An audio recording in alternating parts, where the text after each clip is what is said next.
Welcome to the Stash Cast, where innovation meets real estate. Let's dive in. Thank you so much again for coming to join me today. I'm really excited to speak with you. I'm very pleased to be here today, Stash. Awesome. So I found you at a mound site out in Chillicothe. You were one of the faces on a board, and I was like, I'm just going to call this guy. So for the folks at home that haven't found you a board like that, can you give us an idea of who you are and what you do? Sure. My name is Brad Lepper. I'm currently the senior archaeologist for the Ohio History Connections World Heritage Program. I was hired in 1988 to be the site archaeologist and the curator for the Newark Earthworks and Flint Ridge. Wow. And I moved up in the organization, but I've never lost my fascination with and interest in doing research on the Newark Earthworks. So the town of Newark was just built on top of, I guess, was it from the Fort Ancient culture or one of the others that it was built upon? The Newark Earthworks are Hopewell. That's 2,000 years ago. The Fort Ancient culture, this is really confusing because the Fort Ancient Earthworks are part of the Hopewell ceremonial earthworks. And the giant enclosure that was built by the Hopewell culture, the ancient indigenous American Indian Hopewell culture. Archaeologists, before they knew that's when it was built, were excavating in the South Fort area and came across a village that turns out to be a village of the Fort Ancient culture. As with the naming convention, they named the new culture that they'd found after the first site where they found it, which was the Fort Ancient Earthworks, and believed that these people built it. We now know better. That's interesting. So maybe I guess before we dig into that specific site, we've got the Hopewell, Fort Ancient, and there's a third one, isn't there? If we're talking about mound building cultures, Yeah. there was a preceding culture to the Hope called the Adena. Yes, that's right. Yeah, and so they built small circular enclosures, 100 to 200 feet in diameter, and burial mounds, small and large. And then that transitions into what's called the Hopewell culture. But it's not really, it's not a new people. It's not different people migrating in. It's the Adena were the ancestors of the Hopewell.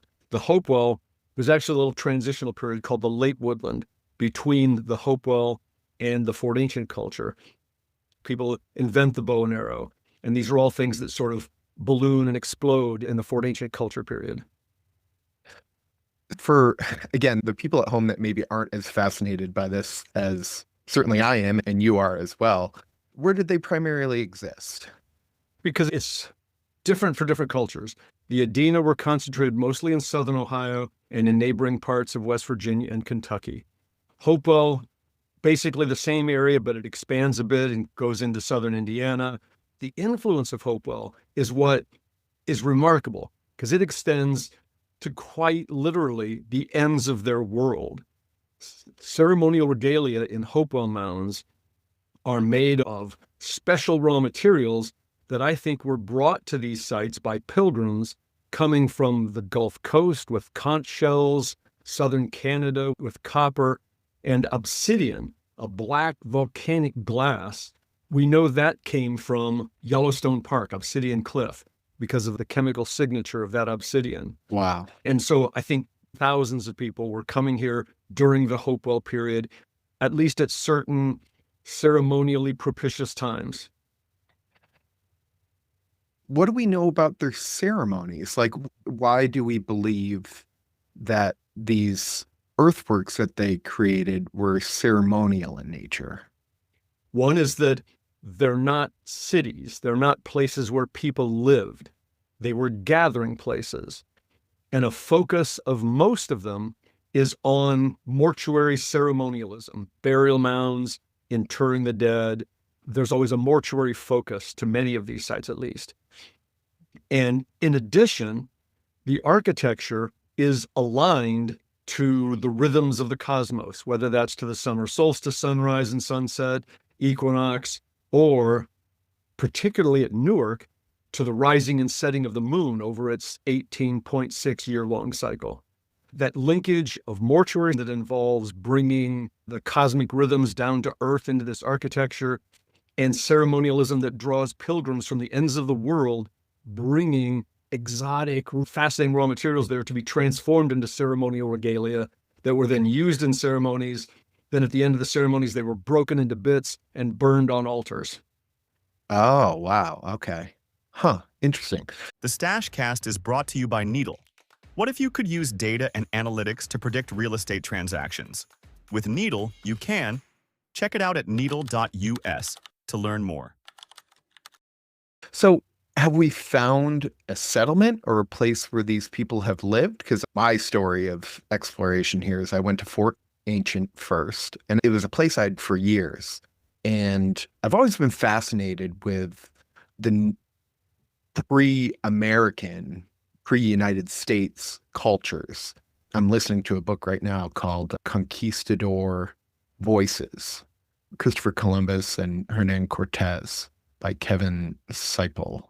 And that's just their diaries or journals of what they were seeing from their account. And even, I didn't get great grades in college, but the subject that I got a 4.0 in, was ancient civilization. So I've always been fascinated by these. So one day I was in Xenia and I was like, let's go to Fort Ancient. We have some time. And so we did. And that is how we started our journey. And so we've since gone to Chillicothe a couple of times. We went to Mound City out there. Oh, Junction.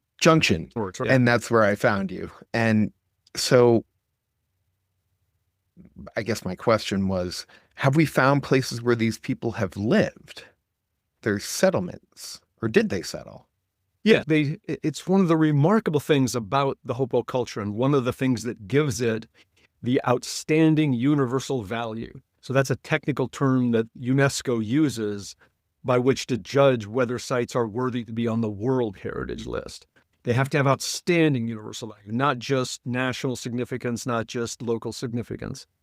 And part of the story that brings this to that outstanding universal value level is that this monumental architecture, built on a scale and sophistication that rivals anything else being built in the world at that time, but it was not being built by a civilization that had an authoritarian leader, that had people living in cities, that had a big commitment to agriculture, that had a written language, and all the other characteristics of what we normally think of as a civilization. The Hopewell lived in these scattered little communities that archaeologists don't even call them villages because they're so small. They're a couple of houses. Think of it as a homestead.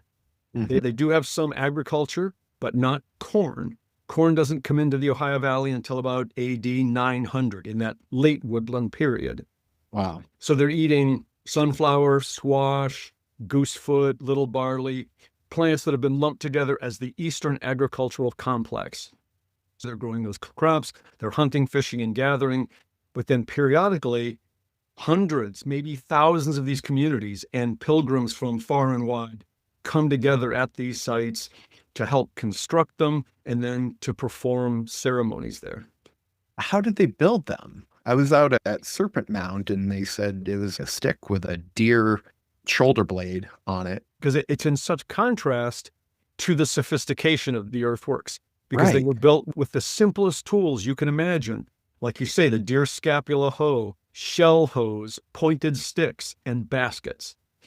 And these people were like soil engineers. They knew where to find the colors of soil they wanted, because that's ceremonially. But they also knew what the qualities of the soils needed to be in order to build enduring monuments. So you don't just pile up a pile of sand, because after a few rains, that's going to melt away again. Sure. They built monuments that have lasted for more than 2,000 years. And in the case of sites in Louisiana, like Poverty Point and Watson Brake, for 5,000 or 6,000 years. So I've seen them only as they are today, right? As most people have. So you mentioned different soils. Were these naked? Because right now everything has grass on it. So Yeah. were they uncovered essentially? The grass covering was needed to preserve them. Mm. So there may have been a time after they were immediately built when those colors would have been evident. Very rapidly, vegetation would grow on it, and that preserves the earthworks. The National Park Service many years ago did some studies at Revolutionary War earthworks in Virginia and found that they eroded almost not at all. They were very well preserved by the grass and the roots from the grass and some trees that would hold it together.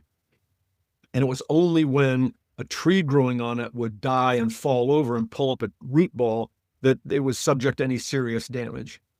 Interesting. It seems to me that there's a correlation with the Scioto River and many of these sites. Is that just, am I right with that? Do they follow the rivers? Most of the Hopewell sites follow the several rivers that flow south into the Ohio River. Like Fort Ancient, for example, is in the Little Miami River. Mm-hmm. Marietta is where the Muskingum River joins the Ohio River.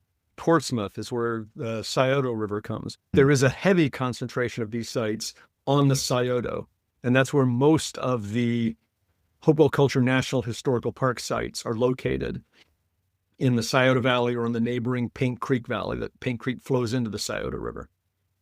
Interesting. So what was it about this neck of the woods, this part of the world, that drew these people here and then kept them here to the extent that they decided, hey, we're going to build a bunch of these earthworks here? We know part of the story. We know the geography, the fact that most of these sites are located at the boundary between the glaciated part of Ohio and the unglaciated part of Ohio. So that's two separate physiographic provinces, the Till Plains and the glaciated Appalachian Plateau, which on the one hand makes it a very sort of rich area because you have what ecologists call an ecotone, a junction of two very rich biomes. So you have lots of options about what to eat and how to gather foods and things. The rivers certainly are important as a means of transportation. So there's all these reasons, why Ohio over the centuries has been a central place, because you've got the Great Lakes, you've got the Ohio River, which goes to the Mississippi. It's like this juncture of transportation arteries. That's a reason for it being here. And since we have no Quran or Bible to tell that story, we're just left to wonder. Ceremonial leaders here came up with these ideas and these visions that caught people's imagination, caused them to voluntarily come and build this monumental architecture. Yeah. So a lot of these structures have square and a circle, and they follow similar dimensions. They're not all the same size, but they all follow the same proportions. And many of them are the same size. There's Newark has this observatory circle, is what it's called, connected to the octagon. It's one of the two main sites at Newark that got preserved. In addition to the circle and octagon, there's the Great Circle. But the circle connected to the octagon in Newark is called the Observatory Circle. And it's been called that since the 1800s because opposite the neck that leads into the octagon on the other side of that circle, there's looks like a former gateway that was blocked off by a large mound. And that mound is twice as tall as the rest of the earthworks. Okay. Now we have a much sort of different significance of that word observatory, because if you stand on that observatory mound and sight through the parallel walls that connect it to the octagon and out the far gateway of the octagon, you're looking precisely at where the moon rises at its northernmost point only once in a generation. That is the alignment of the northernmost rise of the moon at one end of its 18.6-year-long cycle. Wow. So it is a kind of observatory. Sure. But it's not like astronomers there trying to work out the orbital mechanics of astronomical bodies. It's a ritual connection because the indigenous people all over the world at this time viewed the sun and the moon as powerful supernatural beings, and discovering that they had rhythms and incorporating those rhythms in the architecture was a way of bringing those rhythms down to earth, making what happened in those enclosures at particular times really spiritually significant. I guess as part of your work, have you tried to, so if we know that some of these sites have these spiritually significant dates associated with them or astrologically, have you tried to see what's the theme, or maybe it is or was that they were chasing or devoting to, or Written record. But to go back to your geometry thing, that observatory circle, the diameter of that circle is 1,054 feet, and it's a very precise circle. And Ray Hively and Robert Horn worked out some of the geometry and the astronomy. They were scholars from Earlham College in Indiana back in the late 70s, early 80s. They worked out the astronomy for the first time. And they also helped to work out the geometry, some of which was noticed even in the 1800s. They would survey their earthworks and notice that some of these were the same size. But that observatory circle diameter, 1,054 feet, is actually a specific term, that other OCD. This is the observatory circle diameter. yeah. And 1,054 feet shows up either in total or in precisely half or in precisely a quarter at all of the Hopewell ceremonial earthworks, the World Heritage nomination, those 8 sites, and many others as well. Yeah. And it's famous now for the Pumpkin Festival. But it's named Circleville because it originally had one circle inside another circle connected to a square there. The outer circle was 1,200 feet in diameter, and the inner circle was 1,054 feet in diameter. So these Hopewell surveyors could build precise monumental enclosures of the same size all over the place. That is just fascinating. I wonder what the significance of that was for them. It's from the little I've read about Pythagoras and working out geometry in ancient Greece. I've read that he viewed his sort of discoveries in geometry as unveiling the mind of God, that geometry was some divine principle. And the Hopewell surveyors were not Pythagoreans. There was no contact. But this amazing geometry that we're devising out of our minds isn't something we invented. It's something in nature, and it's divine because it's perfect. Yeah. That's interesting about Circleville. Yeah. Ashamed. It probably breaks your heart when you see what either is or was a mound out in a farmer's field. Yeah. It's tough to see so much of this rich indigenous heritage simply being reduced to oblivion. Mm-hmm. But then there's the other side of the coin, like at Newark, how much has been preserved. The circle and octagon and the Great Circle, for example, are still not pristine, but nearly pristine. It's almost pristine in the case of the Great Circle in particular, because it was saved very early. But parts of the octagon were being plowed down before it was preserved, and then it was restored to match what early maps had showed. But they are the best places, I think, to go to experience pristine or nearly pristine, gigantic geometric earthworks. And Fort Ancient and the nearby Fort Hill, which is not part of the World Heritage nomination, the Fort Ancient earthworks are the best examples and the largest examples of monumental hilltop enclosures. Mm-hmm. Early Europeans thought they looked like Iron Age hill forts, considered them to be forts. The Fort Ancient is 3.5 miles of earthen walls. Yeah. It's got interior ditches or moats that were filled with water. If Oh. it was a fort, those would be on the outside of the walls. Sure. Or, Yeah. So you've built a giant fort and then you've punched all these holes in the fort. Right. So how anybody would conceive that was a fort is strange. Why is Mound City in Chillicothe why is there such a dense collection of these mounds there? It's hard to answer that kind of a why question. Yeah. What's remarkable to me, I've never worked there, but I've worked closely with the folks that do work there. There's been a lot of investigations there over the years, and they've had a lot of radiocarbon dates.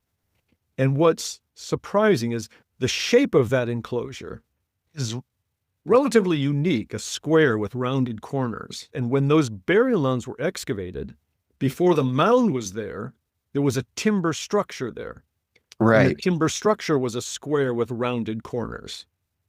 And so that would have been a sort of a place where they were performing rituals. They were cremating ancestors. And then when they cremated the ancestors, they would build a small mound over that. And when the floor got filled up with burial mounds, they'd build one big mound over it and then perhaps build another timber structure nearby to fill that up with cremation burials. All those mounds in there that are crammed in the small area have square with rounded corner houses enclosing ancestors. But then this perimeter wall, which I understand, it was the last thing built. So it's not like they built an enclosure and then filled it with mounds.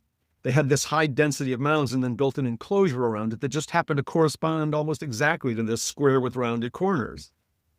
And so that was a big ceremonial house for all the little houses inside that were covered with mounds and filled with ancestors. So it makes this bigger community. So what has been learned of the people, I guess if they were cremated, we don't know that much about them. Well, I suppose the Hopewell did more cremations than extended burials. But we also have to recall that the archaeologists in the 1800s and early 1900s were excavating these indigenous burial mounds without the consent or consultation with any indigenous tribes. Indigenous tribes obviously feel that these were desecrations. Sure. And I can fully understand that view. But it has enabled us to learn a lot about the society. For example, both men and women could be buried with large quantities of regalia. And in fact, the two people found, I'm not sure if they were in the same mound or not, but there were two people that have the first and second most enormous quantities of regalia buried with them. And number one is a man and number two is a woman. And so men and women both had very high status in this society and could be obviously ceremonial leaders, which we wouldn't know if we hadn't done those excavations. Yeah. Exposing all that regalia, though, also allowed us to see the full extent of this culture. Assume that these people were the ruling elites of the societies, or no? That's another aspect of the Hopewell culture that's so fascinating, is because all the communities we find, the houses are all the same. And when we have looked at the skeletal features of the people that are buried in the mounds, all of them, even the ones buried with the most regalia, show muscle attachment scars that indicate they worked hard for a living. They all ate the same foods. This becomes very different 1,000 years later at Cahokia, because Cahokia is a city. 20,000, there's a giant pyramid in the middle of that with a palace on top. And the guy that's buried there, based on what I've read, didn't work a day in his life, had much more access to meat than everybody else. Everybody else that he literally looked down on were eating basically just corn, which is not a very substantial diet to live on. There was an authoritarian leader with dictatorial power that could tell people, build me a giant mound, do this, go to war for me, whatever. There's nothing like that in Hopewell. The person buried with the most ceremonial regalia, at the end of the day, when they step outside those enclosures, they go back home, hunt, fish, gather, hoe their gardens, just like everybody else. Clearly, to be buried with that significance of regalia, these people had to be extraordinary in some way. We just don't know what way. They were the extraordinary astronomers that worked out the rhythms, or architects, but more likely they were just respected ceremonial leaders. Yes. It's just fascinating. Oh, yes. First time I went there, I'd been to Serpent Mound and Fort Ancient and a couple of other sites, and you get off 75 and you're weaving through a neighborhood and then you come around a bend and bam, there it is. And it's just, what? I was just so surprised at its location, but you get up there on top, you can see for miles around you when you're at the top of that mound. Some people over the years have suggested that some of those big mounds on hilltops were signal mounds. And if you got up on those and set a fire, you could signal for great distances. But we don't have any direct evidence that fires are being set up there from any investigation. And it may just be that high places are closer to heaven. You just want to be on the high places because you're closer to the sky deities in the sky. So it's hard to say. We have no direct evidence that they were used in particular as places where people could signal and so on. But clearly high places are interesting for a lot of reasons, Sure. because they're closer to God, the spirits. What have been some of the most surprising or some of the favorite things that you have encountered or discovered over your career? I think the most important ones have been serendipitous. For example, it involved working with indigenous people in one way or another because their traditions, as fractured as they may be because of all the dislocation and the forced re-education. One of my colleagues, my boss actually, in the example I'm about to share, said that indigenous people might not even know what they know. And I'd been going to Oklahoma, meeting and consultation with tribes over a couple of years. One of the consultations out there, it was being held at the Eastern Shawnee building, and it had a little museum in it. We were in the meeting rooms, and after a meeting, the director of this Eastern Shawnee Museum was showing me through the exhibits. We had stopped at the exhibit of the Shawnee drum, which is a water drum. And at that time, Chief Barnes was the second chief of the Shawnee tribe. So there are 3 different Shawnee tribes, and we were at the Eastern Shawnee site, but this was the second chief at that time for the Shawnee tribe. And he stopped to talk about the drum because it's very important in his own ceremonial community. And he started explaining to me how they attach the leather drum head to the drum body. And he said, we go to this special place and we take these perfectly spherical black stones and use them to wrap around the edges of the leather piece and tie them off, and then use that to tie cords to pull it down so that it tightens them on there. And after he explained that, I looked at him and I said, well, that's really interesting. At Site Mound in Chillicothe in Ross County, they found in this burnt offering 5 perfectly round black stones. They said, and they all had different engravings on them. And I said, do you ever engrave those stones? And he said, no. But that started a conversation, and we started emailing back and forth. And whenever we'd get together, we'd talk about it. So I co-author a paper with a Shawnee chief that talks about, because when those stones were first excavated in the 1930s, the archaeologist from the Ohio History Connection said they were marbles. No documentation of the game of marbles in indigenous traditions before white people get here. Yeah. They're not marbles, they're drum stones. They're found in this burnt offering where the hide and the wooden shell or whatever would have burnt away. All that would be left were those stones. Right. So we came to this argument that this is evidence of the earliest drum we know of in the Eastern North America. And just working together like that, him from the position of his ceremonial traditions and how he puts together the ceremonial drum, and me coming from an understanding of the archaeological record and things that might be related, finding them, and just serendipitously meeting at this weird time at lunch at this facility where I was consulting. It's just like a freakish, serendipitous thing. Ben Barnes wrote that it was very powerful for him to see his ceremonial traditions reflected in 2,000-year-old ancestral sites. Right. Enabling him, helping him see that connection and make that connection has been, I think, one of the most powerful experiences in my career. Just because, like you said, they know things that they don't even know that they know. Because he was telling you, this is how we built the drum. Yeah, because Ben was taught by his ceremonial elders. I don't know if it would have been his father or mother or whatever, but he's learned that from his elders. When the idea that actually goes back at least 2,000 years, now he can say that. Yeah. I haven't been to Newark. Why did the settlers build towns right on top of these locations? Was it just, this is a good spot for a town, like Circleville, for instance? Yeah, because all these places really that end up building over, they're good places to build things that won't get flooded out and are good dry places, but there's plenty for people to eat around them. They want people to come there, so they're on water avenue, transportation avenue things on right along the water.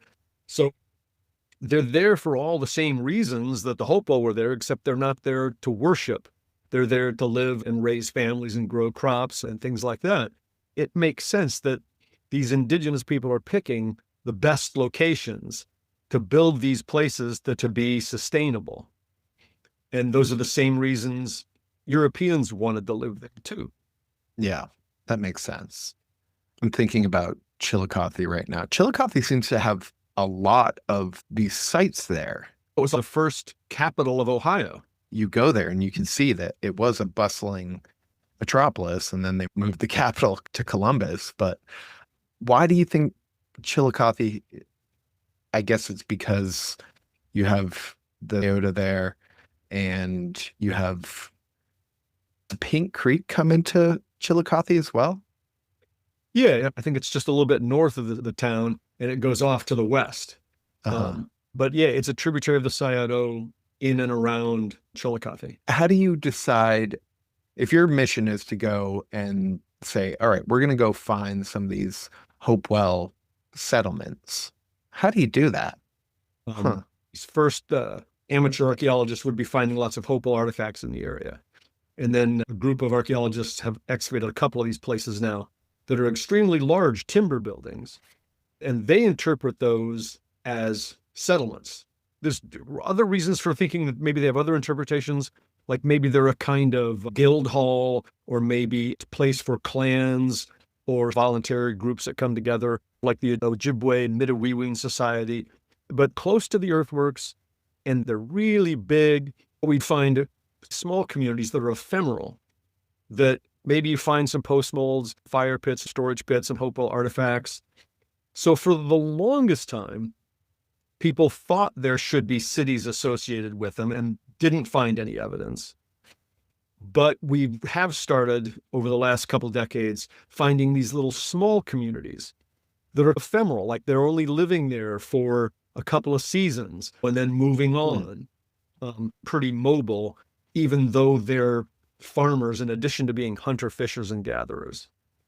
But if hunting, fishing, and gathering is really important to you, and there are other communities around, you want to be careful not to hunt all the deer in the valley. You want to be mobile, so you keep the resources like deer sustainable by not over-hunting.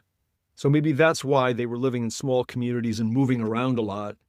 And what these large buildings are associated with the earthworks is, I think, still an open question. A lot of archaeologists think those are habitations, and they're living there for year-round. Most of that's probably true. But maybe they're like the caretakers, because if they're growing in prairie, those prairie grasses get real tall, and there would have to be like a caretaker there. Oh, it's getting close, a couple more weeks, and it'll be the northernmost rise of the moon. Let's burn off the prairie so that the earthworks will be more visible. But people don't help facilitate the ceremony, essentially. Yeah. There's still debate about where the Hopewell people are living and what they're doing in the times when they're not doing ceremonies at the earthworks. If people are coming from the ends of the world and people are coming from Yellowstone Park, they're probably not living the same way that Hopewell people in Ohio are living here for weeks at a time, doing different things. And so that may be one of the difficulties in identifying the signature, is there's a lot of variability in what's going on. Wow. What did these people eat? I grabbed a couple of pawpaws and I brought some of the fruits and I let them ripen and I had them. They're delicious, but you can't subsist on just those. So what other, you mentioned corn earlier, deer. What other things have we found, or have you found, that I'm just trying to get an idea of what daily life might have been like? This is really interesting because the Hopewell were not growing corn. Corn doesn't come into the Ohio Valley until about AD 900. But what we know they're eating are the plants of the Eastern Agricultural Complex: sunflower, squash, goosefoot. Goosefoot is like quinoa, little barley, plants that are local plants that they domesticated. But they're also hunting, fishing, and gathering deer, beaver, especially deer. We find lots of deer bones at feasting sites at the Hopewell sites, and fish. But what's interesting is Indigenous American Indians are the tallest, healthiest people in the entire record of indigenous remains that have been studied. Wow. Peoples, hunter-gatherers, have a rich diet during spring, summer, and fall, but during the winter, there can be periodic periods of starvation. And we see that in the teeth and in some of the bones. They develop lines where when that person was growing during that winter, they got very little to eat. So their bone growth slowed and almost stopped. And those show up as little lines in the bones and teeth. Those are really common in hunting and gathering people at this latitude. The Hopewell, they start bringing in cultivated plants that they can provide a storable surplus. After the Hopewell, corn comes in, and people just start eating almost corn and practically nothing else. They're still hunting, fishing, and gathering, but their health goes to heck. Their teeth are rotting out. They're dying of abscesses. After the Hopewell, warfare seems to be happening more then. In Hopewell, we see no examples of warfare. There's no examples of burials with people with bashed in skulls or broken arms from fending off a blow, or spear points or arrowheads in their ribs. We see examples of that in earlier periods, and we see lots of examples in later periods, but it seems to be like a golden age when there was peace, when people could travel from one end of the country to another safe to come to these places on pilgrimage, and people lived relatively longer and were healthier and probably lived longer because of that reason than people either before or after. It's fascinating. If we were to go back 2,000 years ago and we encountered some of the Hopewell people, would they be about the size of modern humans in height? Like modern Europeans in America were probably taller. You could get individuals in Hopewell time that reached 6 feet, maybe a little bit bigger than 6 feet would be rare. The average would be, below 6 feet.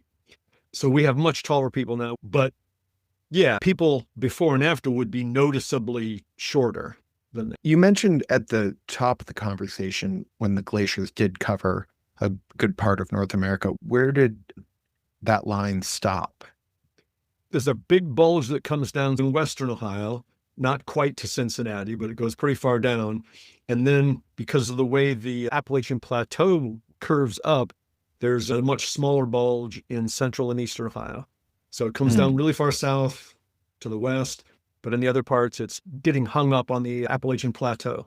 How far did the Hopewell civilization, did it get all the way up to what is current or present day Cleveland and Buffalo, or was that a different culture up there? There are echoes of Hopewell into southern Canada, all the way out. It's derivative of what's going on in Ohio, but not the same kinds of expressions. Florida has a kind of Hopewell. There's a site there called Fort Center, and it's not an earthwork, it's a circular ditch. But the diameter of that ditch is 1,200 feet, which is the same diameter as Newark's Great Circle. It's more or less contemporary, too. Right. So there's echoes of Hopewell from people, I think, coming to these pilgrimage centers, giving their gifts, experiencing this architecture, going back home, and maybe wanting to replicate a ceremonial center here that they can perform ceremonies in their local areas. But it's nothing on the scale and precision that we see in that central core area, the Hopewell core in southern Ohio. So it was a really special time in North American history. Yeah. Why are they there? But there are these more fundamental questions you want to know. Jerusalem and what happened there. And without the Bible or Quran or something to tell you that, something equivalent, we're just left with knowing something like that happened here. When the echoes reverberate through much of North America. Yeah, I wonder if as AI comes in, that one might be able to stitch together geographic sites with the lunar and celestial events to maybe come up with some, you'll never know for sure, but maybe some hypotheses of what these places were built for. let's say I'm confident that AI can come up with good stories, Yeah. but I have no faith that it will come up with realistic or authentic or stories that actually make sense. If that makes sense Yeah. to you. Yeah. I guess I was just thinking, okay, if we know the coordinates, the latitude and longitudes, and then if we know, for instance, you said in Newark, that observatory mound is centered perfectly on the 18-year lunar cycle. I want those sorts of things. Like, you're never going to be able to put it, you're never going to know what was going through these people's minds. But I guess that would just be an interesting thing to explore. Yeah. But those Interesting. why questions are the hardest to answer. I mean, Yeah. that's archaeology is really good at that. I'm not saying that you necessarily have to have a historic record to fill in the blanks, because I think as archaeology gets better, we can infer all kinds of things from where artifacts are found and what kinds of artifacts and how those artifacts are used. And if the database is big enough, we can infer all kinds of things from those clues. The way detectives go to a crime scene and find out all these clues to the foot size and all the things they find that lead them to a solution. But we can't get into that inner sanctum of information that's just not knowable from stuff. It's in their head. Right. Of course, what's in your head often gets manifested, like 1,054 feet. They're not measuring in feet clearly, the geometry that's embedded in the sites, the astronomy. So if those are things that were in their heads that they embodied in earthworks. Archaeology evolved over your career. It involved a huge sea change, largely because of the Native American Graves Protection and Repatriation Act. So, like, probably the first half of my career, we never consulted with American Indians. We didn't even think about consulting with them because they were in Oklahoma, living their own lives. Due to forced relocation and forced re-education, I dug a trench co-directed an excavation of a trench through the Great Circle to learn how it was built. We didn't ask any indigenous people if it was okay to do that, or if they cared, or if they wanted to know what was inside the earthwork. Largely, I'm sure indigenous American Indians would not want us digging holes and things like that, but that didn't occur to me. Yeah.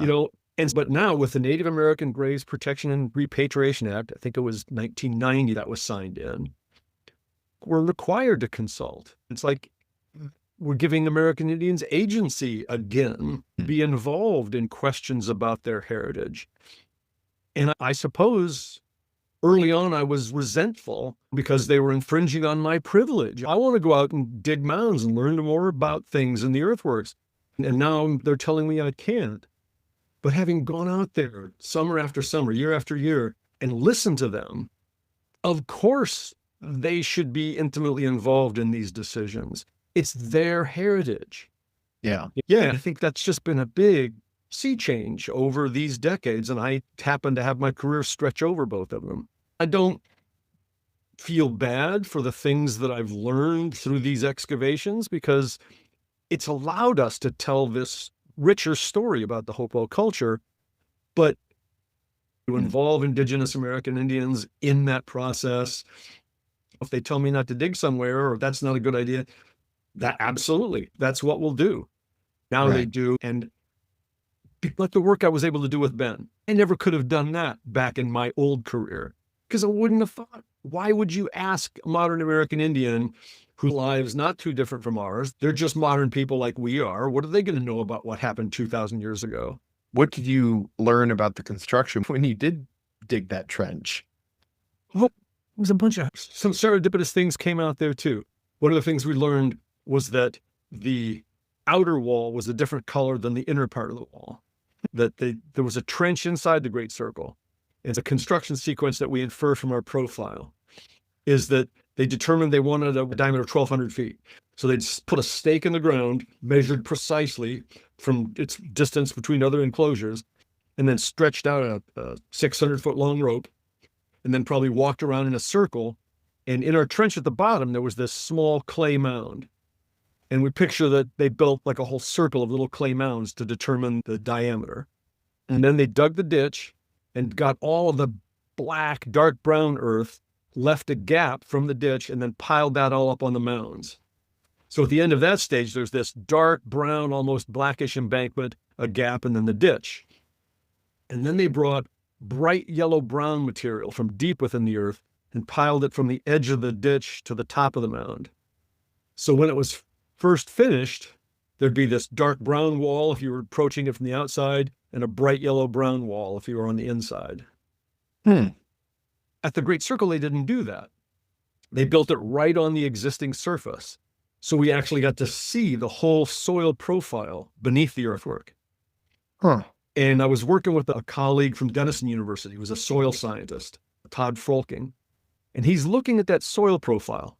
So if you're not an aficionado of soils, all the different layers and the different zones of color tell you a story. And there's like the A horizon, which is where it's dark brown organic, and then it becomes more clay, and so it can have different zones. And he's looking at the different zones and the different thicknesses. And he looks at me and says, Brad, that doesn't look like a forest soil profile. It looks like a prairie soil profile. And I said, no, Todd, we know what the environment was like 2,000 years ago when it should be a forest. And he's, So we took samples out of the top layer and sent them to a paleoethnobotanist, a woman that studies like seeds and other kinds of particles in soils that can tell you what the environment was like. And she looked at those soils and she says, yeah, this looks not like a forest. It looks more like a grassland. A prairie is something specific, but something like a prairie. And then it occurred to me, I don't know if you ever read the book 1491, what America was like before Europeans. I'm going to go back and listen to it. But one of the things indigenous people do, not just in America, all over the world, Australian Aborigines, this kind of thing, they burn off chunks of forest, deliberately keep them burnt off season after season, because a forest has very few deer in it. But a forest with lots of prairie openings has lots of deer in it. So after 16,000 years ago, when indigenous people came here, this was never a wilderness. It was a managed environment. People were clearing the areas, keeping them clear so that they could have more deer to hunt. And that's just one example. So it got here. And so they saw it as this blank slate that they could construct their earthworks, laying out these ropes and circles without having to worry about trees. They could see from horizon to horizon, watching the sun and moon rises. And so they inscribed their masterpiece on this blank slate at Newark, combining, I think of it as the Newark Earthworks as the grand synthesis of Hopewell architecture, art, ceremony, ritual, astronomy, and geometry. You got a king here. Yeah, I'm going to call you when we head up there. So that's interesting. They had previously, in some of the other earthworks, stripped the soil. Really stripped the soil. Wow. To then build their earthworks on that. I'm just thinking about the manpower to do that. And if you've got thousands and thousands of people there, the Great Circle, one of the reasons this is an object lesson, it was used as a Civil War training grounds. After the Civil War, there was a grand reunion of the soldiers and sailors who'd served in the Civil War from Ohio, held there. And President Rutherford B. Hayes came to give orations, and President James Garfield, soon to be President Garfield, and William Tecumseh Sherman. And they were going to speak at this temporary speakers platform at the center. And the Cincinnati newspaper says 20 to 30,000 people gathered in the Great Circle to hear those orations. Wow. So do I think 20 to 30,000 indigenous people gathered there 2,000 years ago? My answer would be yes. Why else make it so big? Yeah. Because you're expecting thousands of people to gather there. Wow. So I reached out to you with the Ohio History Connection. What is that organization? I've enjoyed several of the sites. Yeah, it's one of the few places in the country, it's not the only one, where a private nonprofit organization is in charge of the state's heritage. So we used to be called the Ohio Archaeological and Historical Society. Then we were the Ohio Historical Society, and then we became the Ohio History Connection to be more modern. But we're doing the same job. We have museums around the state to share information about the state's heritage, especially the Ohio History Center in Columbus, the headquarters. Around 50 sites around the state that some of them are owned outright by the state, and we care for them and interpret them for the public on behalf of the state. And some of them are owned by the Ohio History Connection, and we interpret them as part of our stories. So our job is to preserve artifacts relating to the state's history, to preserve sites relating to the state's history, and to teach Ohio, and with World Heritage, far beyond Ohio now, about the heritage of Ohio. That includes Ulysses the Grant. Wright brothers, Ulysses Grant, William Tecumseh Sherman, George Armstrong Custer was born here. And that's what I've been focused on. Although as an archaeologist, the Ohio History Connection, I've worked on sites of all kinds of periods that are, like if we're building a new road or building a new museum, the area where the ground will be disturbed has to be investigated to make sure we don't build it on top of something important. Yeah. And I come from a real estate background, and part of me looks at land as, okay, what's the highest and best use in an economic standpoint? But on the other part of me, why we're having this conversation, is that there are places that are interesting and need to be preserved. New multifamily units be damned. Yep. My last question, what inspired you to become an archaeologist? This is a funny question for me always, because I've wanted to be an archaeologist for as long as I can remember. I love that. I remember in fourth grade, when people, what do you want to be when you grow up? And people said, I want to be an archaeologist. Yeah. I never collected artifacts, which is what so commonly archaeologists, like they go out and find an arrowhead in a field and get obsessed and collect artifacts. And they were collectors before they went to school and became archaeologists. My mom gave me an arrowhead she was the secretary of the elementary school, and it was in the lost and found for years. And so she gave it to me. And I never wanted to go in the field and collect because I was afraid I'd ruin something. So I wish I knew what inspired me so I could tell a good story. But it's just like, for as long as I was able to pursue that dream and become exactly what I wanted to become. I know probably I feel very lucky that I've been able to do that. Do you think that the Hope chose you, or you chose the Hope? I didn't. That came about rather as an accident too, because when I was in grad school, what I wanted to study, what are called the Paleo Indians. So those are people here, the first indigenous people here in the Ice Age, hunting mammoths and mastodons. And the reason I chose that is because after my first survey class on the history of Eastern North America, Ohio, the beginning of the story, the beginning of the human adventure in Ohio, in America, is when Ice Age people came from Asia and entered into the New World.